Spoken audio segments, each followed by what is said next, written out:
अगर आप भी यूरोप ट्रैवल करना चाहते हो बट आपके पास ज़ीरो एक्सपीरियंस है, ज़ीरो प्लानिंग है, आपको कोई नॉलेज नहीं है कि आपको कहाँ से अपनी प्लानिंग और आइटनरी और कॉस्ट को निकालना चाहिए, तो ये वीडियो आपके लिए होने वाली है। So make sure that you stick to the video till the end, because इस वीडियो में मैं अपने सारे एक्सपीरियंसेस को शेयर करने वाला हूँ जब मैं खुद यूरोप गया इन 2018, 2019, 20 and 2022। So make sure that आप इस वीडियो को एंड तक देखो। एंड अगर आपके पास कोई भी क्वेश्चन है, you want to know anything specific about travelling to Europe, please make sure that you comment down below. मैं अपनी पूरी कोशिश करूंगा कि मैं आपके सारे क्वेश्चंस को आंसर कर पाऊँ, और फिर भी अगर कुछ ना कर पाऊँ तो you can always reach out to me on Instagram, so I can personally guide you. And this is not going to be any visa trick और any of that, I am just going to totally guide you with my experience about planning your trip to Europe. So yeah, let's quickly start with the first thing that a lot of people have on their mind when they are planning for a trip to Europe, which is किस season में हमें travel करना चाहिए। तो आपने देखा होगा बहुत लोगों को समर्स में ट्रैवल करते हैं, कुछ लोग ऑटम में प्रेफर करते हैं। So I personally prefer travelling to Europe between February, March and before April, to be honest, because उस टाइम थोड़ी सी ज़्यादा ठंड होती है और लोग उस टाइम पे जाना अवॉइड करते हैं, और स्पेशली टूरिस्ट जो होते हैं from China, from other countries, so they उस टाइम पे totally they don't prefer travelling to Europe because of obviously it's too cold.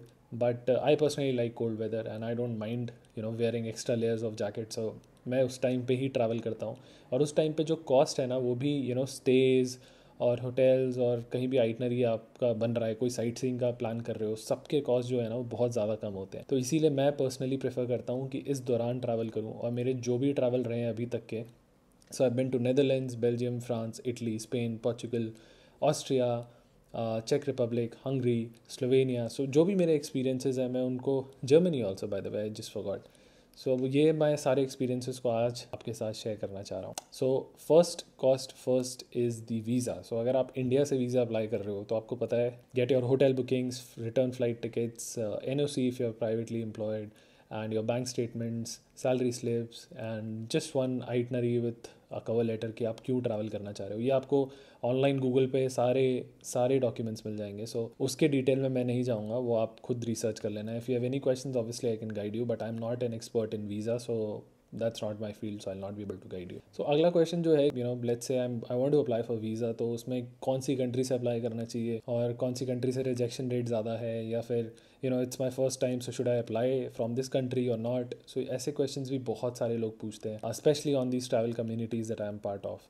सो मैंने सोचा मैं आपको बता दूं बहुत ही क्लियरली, बहुत फ्रैंकली, कि यार ये केस टू केस होता है। आप ऐसा नहीं सोच सकते हो कि यार मैं फ्रांस से अप्लाई करूँगा तो फ्रांस से मेरे को जल्दी वीज़ा मिल जाएगा, बेल्जियम से अप्लाई करूँगा या नेदरलैंड से अप्लाई करूँगा।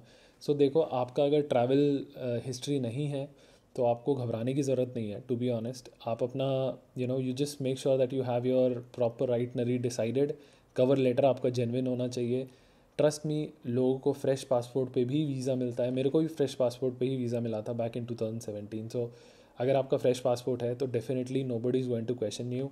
अपना कॉन्फिडेंस अपने अंदर लाओ एंड अपनी आइटनरी बनाओ। If anybody needs help with itinerary, I can always help you out. Comment down below if you have any questions about how to make your itinerary. I can make a separate video all together about it. But yes, visa जो है वो आपके case to case dependent होता है। आपको अपना सारे documents ready करके रखने पड़ेंगे, और एक बार आपका डॉक्यूमेंट रेडी हो गया then obviously it's not a big deal. आप VFS में जाके सबमिट कर सकते हो and just wait for your you will get the visa. It's not a big issue at all. So अगला टॉपिक जो है वो होता है कि यार जनरली जब आप यूरोप ट्रैवल करते हो तो आप किसी एक कंट्री में नहीं जाते हो। आपका हमेशा 2 वीक्स का, 10 डेज़ का, इवन 1 वीक का प्लान होता है। और स्पेशली यूरोप में it's very easy to travel from one country to the other because it's a part of European Union। आपके पास शेंगन वीज़ा है तो आपको ट्रैवल करना बहुत ही सुपर डुपर ईजी हो जाता है, बिकॉज आपको बार बार इमिग्रेशन और ये सब चीज़ें नहीं करना। It's as easy as changing states in India. But उस टाइम जब मैं फर्स्ट टाइम ट्रैवल किया था back in 2017, I did not know about EU rail pass, European rail pass, I think that's what I call it. So EU rail pass, आप इसके बारे में search कर सकते हो, मैं डिस्क्रिप्शन बॉक्स में इसका लिंक दे दूंगा। ये जो पास है ना, ये सुपर हेल्पफुल है अगर आप यूरोप की अपनी ट्रिप प्लान कर रहे हो and if you have got multiple cities in your list. For example let's say generally आप यूरोप का ट्रैवल करते हो ना, जब भी आप ट्रैवल करते हो और जब भी आप प्लान करते हो अपने ट्रिप को, तो आप उसको 2 सेक्शन में डिवाइड करते हो। Either you travel from on the western side और you travel on the eastern side of Europe.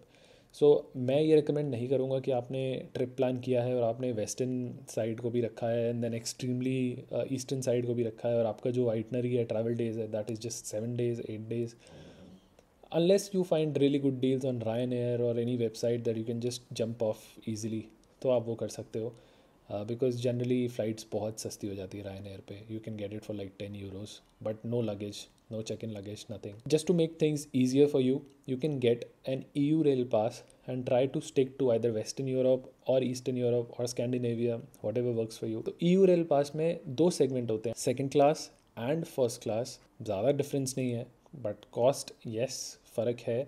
Difference in the terms of service that they provide. So अगर आपकी आइटनरी में लेट्स से स्विट्ज़रलैंड है और Switzerland में कुछ trains हैं जो बहुत ज़्यादा फेमस हैं like glacier express and you know there is one more called Bernina express. तो वो आपके फर्स्ट क्लास पास में इंक्लूडेड होता है on the EU rail pass that you get. So I got the EU rail pass last year in February for 2 persons. I paid around 70,000 rupees for first class. I think it was for 10 days.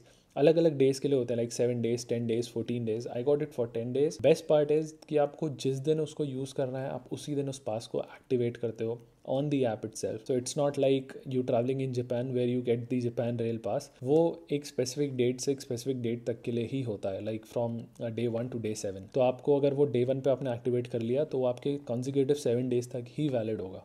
But with EU rail pass it is much easier because आप जिस दिन travel कर रहे हो उसी दिन आपको पास को एक्टिवेट करना है और वो दिन आपका काउंट होगा.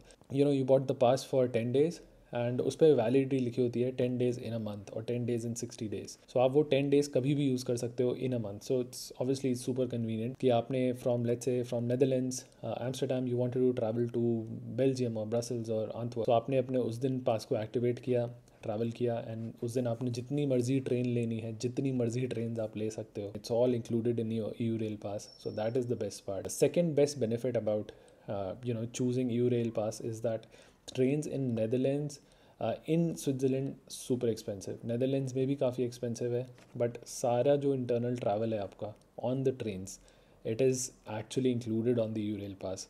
सो if you want to travel from point A to point B you have to download the EU rail pass or the SBB app. SBB का अच्छी चीज़ ये है कि SBB में आपको प्लेटफॉर्म नंबर भी बताता है बट EU रेल पास में प्लेटफॉर्म नहीं बताता. तो आपको प्लेटफॉर्म वहाँ पे जाके स्टेशन पे ही चेक करना होता है.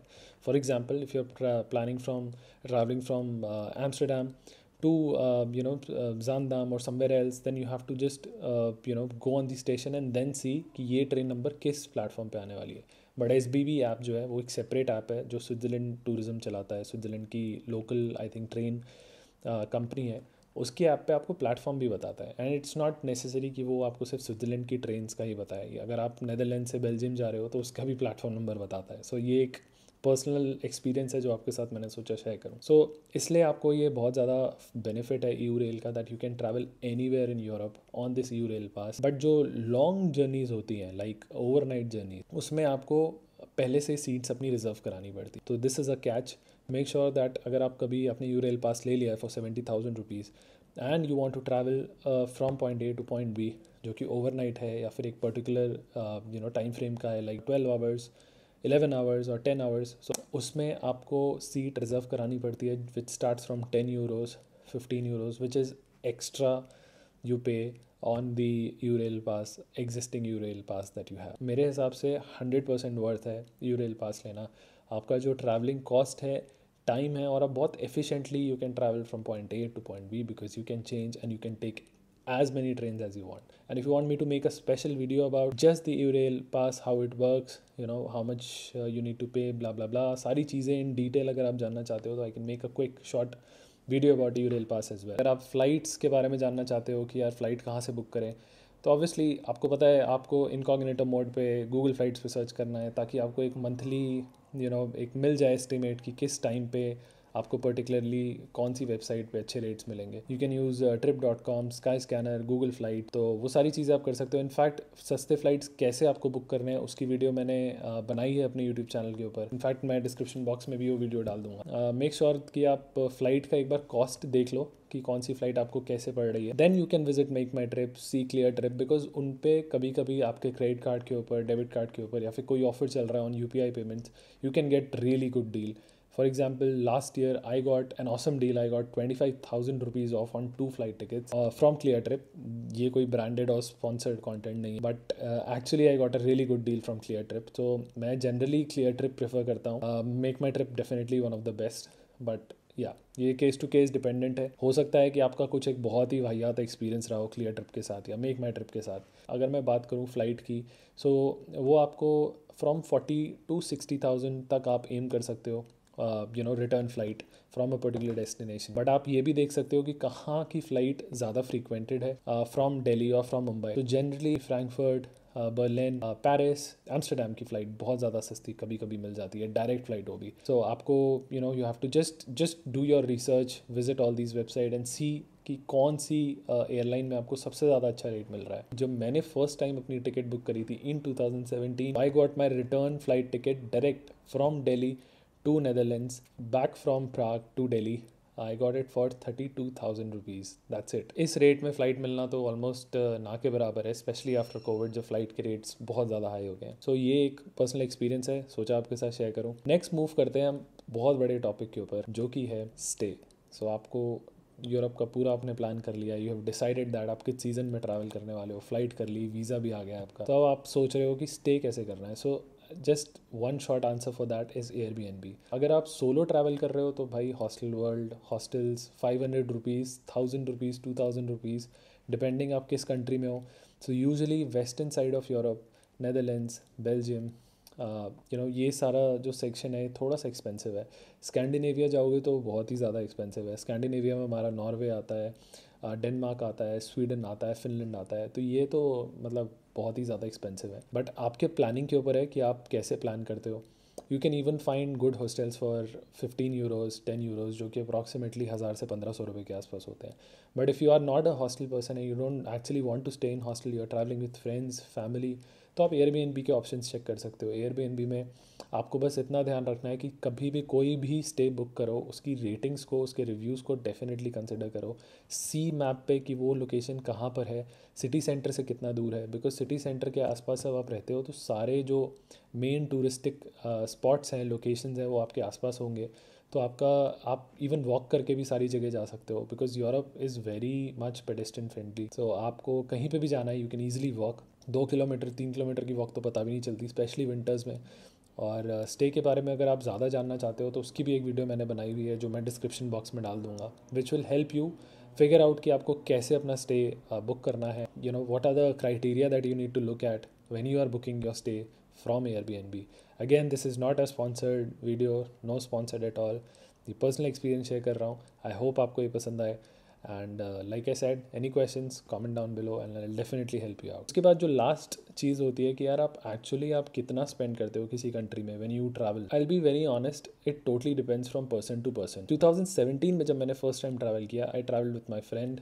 और 2019 में again I travel with my friends. 2020 में भी अपने फ्रेंड के साथ ट्रैवल किया. But last year was with my wife, so cost बहुत ही डिफरेंट थे. We spend around 3 lakh INR on both of us for 10 days trip, and we covered Switzerland, we went to Germany, then we went to Prague, Netherlands. So हमने बहुत ही easily spend किया हर जगह. And then we spent around 3 lakh, which included our flight stay, our hotels, visa, EU-Rail pass as well, and our travel to Switzerland. But Switzerland हम ज़्यादा दिन रुके नहीं, it was just 3 nights. But still we were able to cover a lot of places. We went to Zurich, Geneva, Interlaken. Why? Because we had the EU Rail Pass. So that is one thing 100% recommended if you are planning to travel to Europe. So yeah, that's my experience about planning your trip to Europe. Please make sure that you like this video. Video को comment करो. इसके अलावा अगर आपके कोई भी questions हैं that you want me to make a video about, please let me know. And thank you so much for watching. I hope आपको इस टाइप का कंटेंट जो है वो पसंद आ रहा है. And if you have any questions, reach out to me. And अगर आप चैनल पे नए हो तो मेक श्योर कि आप चैनल को सब्सक्राइब करो, वीडियो को लाइक करो, बेल आइकन ज़रूर दबा के जाना, सो दैट नेक्स्ट टाइम मैं कोई वीडियो बनाता हूँ तो आपको उसके बारे में नोटिफिकेशन मिले. Thank you so much for watching and I will see you guys in the next video. Bye bye.